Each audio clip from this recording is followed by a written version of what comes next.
بما أدو يدا لقوة مكتوبة حد ما كل بيها يتكم ولا ما يشي بما أدو يدا لقوة مكتوبة حد ما كل بيها يتكم ولا ما يشي دي أنا بقول لك كله وحاجة هاي إن أنا كديو بهيها جواه تايم أو أيضا كوها الدولة أو كهواجا فضلا جواه سلو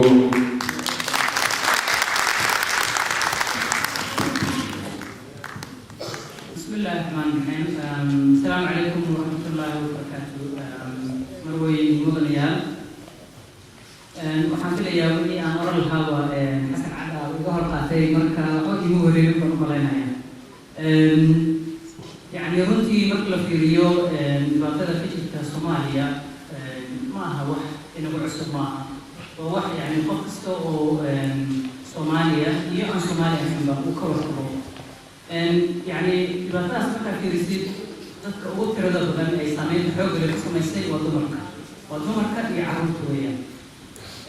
gudaha haddaad fiirisid dadka dhibaataysan oo dhibaatada xoog leh ama hal dilo ama hal kursado ama gaashaha u dhintaan waxa kufaya oo kacaya oo carruurtii laga furanaya waa dumarkii weeyaan waxa haddana markaa fiirisid xataa dhaqaalaha waddanka gudaha markaa fiirisid waxa yacni guud ahaan wada runtii dumarka weeyaan oo reerkii gabaraya oo carruurtii ama yaanyaha gado ama maaragtay halkan hilibka ku qasho biyaha geyso waxaasoo dhan waxaa abaabulaya oo wada waa dumarkii weeyaan haddaad fiirisid qurbihina sidoo kale waxaa tabaalaysan oo dhibaataysan oo yacni dagaalkan markaa fiirisid iyo colaadkan sokeeye ee sida aadka u taabatay dumarkii iyo carruurteena weeyaan marka waxaan dhihi lahaa yacni runtii in la soo jeediyo fikir suurtagelin kara in maaragtay maamul loo sameeyo deegaanadaas isla mar ahaantaasna maaragtay abuuri kara nabadgelyo waa wax runtii yardilla gelinaysa oo dadku maaragtay ay ku runtii ay ku maaragtay fikiri karaan runtii waxa weeyaan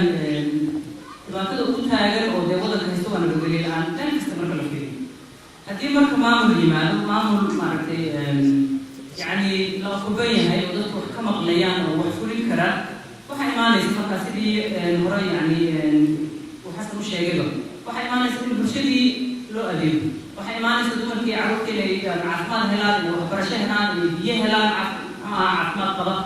waxaa imaanaysa in annagii aan waddankayga ku noqon karno na tegi karno carruurtayga dhaqankii iyo diintii ay maaragtay dadkoodii dalkooda ay soo baran karaan baa imaanaysa maanta 20 sano iyo dheeraad baanu rubaha joognaa carruurtayadii halkan ku dhalatay ama iyagoo yaryar yimidna waxay ka yaqaanaan waddankayagii iyo dhaqankayagii ma jirto marka runtii waxa weeyaan waa baaq wanaagsan hase ahaatee waxa weeyaan baaqaasi yani wuxuu yahay ceegeeda xirfad badan baa ka sokaysa shaqo tiro badan baa runtii ka sokaysa sida hadda maaragtay horeba looga dhawaajiyey in maaragtay laga shaqeeyo sidii maaragtay laisku soo dumi lahaa dadka maaragtay way kala baaheen meel kasta lagu kala firsan yahay aqoon-yahanadii dadkii uqaashii waay aragnimadii dadkii lahaa adduunka o dhan baanu ku kala firsanahay marka in intaasoo dhan yani cudadoodii iyo aqoontoodii iyo aqligoodii iyo maaragtay khibradoodii la isku keeno si bal dadkii bulshadii loogu faa'iideeyo waa shaqo aad u weyn oo u ballaaran oo aan sahlanayn weyaa runtii laakiin waxaan rajeynayaa yani talooyinka wanaagsan ee inta hadda shirkaan u socday ka soo baxay in dadkaasi ay dhabarka u ritaan maaragta dadka loo xil saaray in ay sidii marka dadkaasi usoo dumi lahaayeen dadkii gudaha ku jira xiriirkiisana ay u abuuri lahaayeen iyo in markaa yani arrinta tani loo bedeli lahaa ficil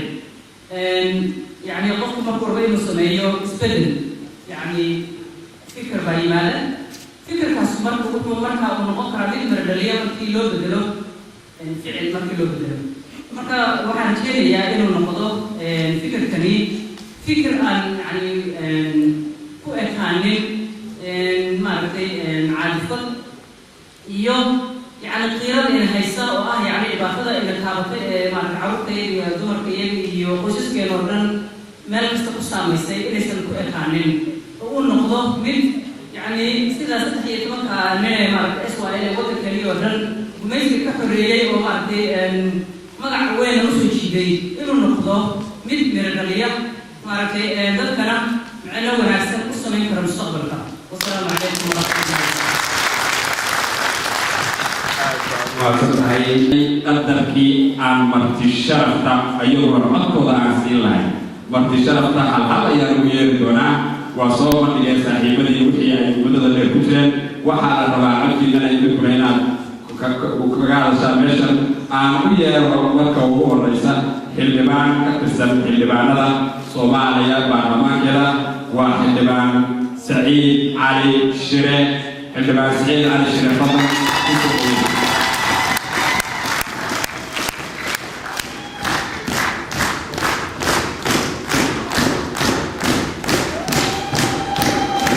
بسم الله الرحمن الرحيم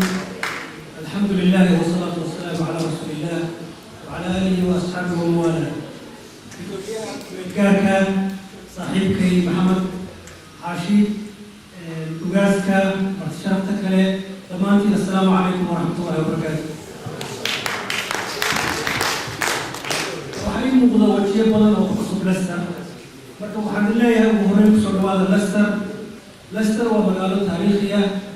أساس كذي هو بتكون غاية إلى وقت رومانسي رومان بايركي هذا وقت وهشام انتظام حسي أحمر مقالة سيدو كان لستر ومقالة تاريخ الأندمير المعاصر كان الصومالي مرع كله وماشي سمعي هو هاي الحكومة يلقى كانت الصومالية شنكي لوغ مرع إدارتها كاس أباهم كيسا يفرن كيسا بعض الله يكسبه محمد حاشي وها إنك عنده هو يتكيسي وهم نقطة حول وهم نقطة وقت وهم نقطة فلوس وأنا هم بريء يا ولد محمد حاشي وحقول لي شيء روح كان ندمر وقوب إلى برلمان كجبوتنا وقشرنا إنتاعك حمرنا وقشرنا حنا القرآن إلى سلك هذا النذك إيركا حنا القرآن إلى المقدمون ممكن يسكت إلى هذا الصومالية ولو ذكر إيركا خاف صدارك حنا القرآن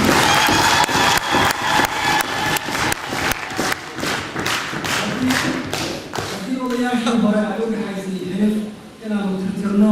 أو فرنا شابتر قصود ذكر إيركا هو أنا أم بدينه كم بدينه كلمة الإسلام كا كم بدينه على كالصومالية مرة واحدة نحضرين يا ولكن ضمانتنا والحمد لله هاي سفر ونكسر والسلام عليكم.